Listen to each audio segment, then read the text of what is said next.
Terdengar biasa, tapi bisa berbahaya.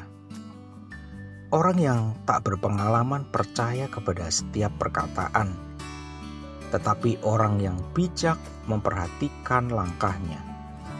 Amsal 14 ayat 15.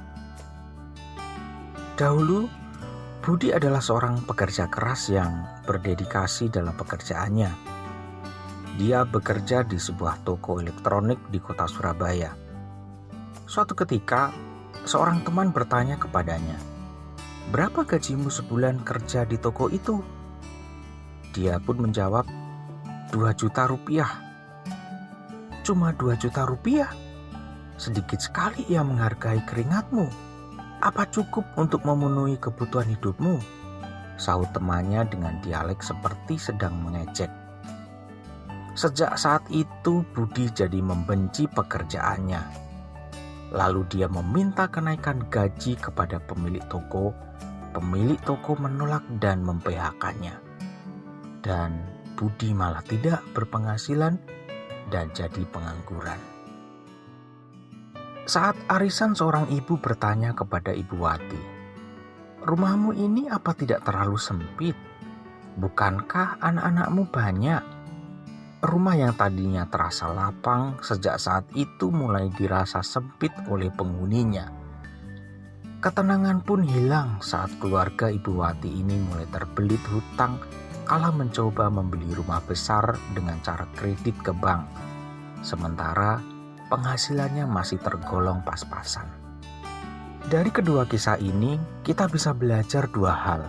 Yang pertama, hendaklah perkataan atau di era sekarang kalimat yang kita ketik mesti diperhatikan dengan baik. Harus bijak dan penuh kehati-hatian. Bila tidak, kalimat yang awalnya menurut kita biasa saja, namun bisa menjadi malapetaka bagi si pendengar atau pembacanya.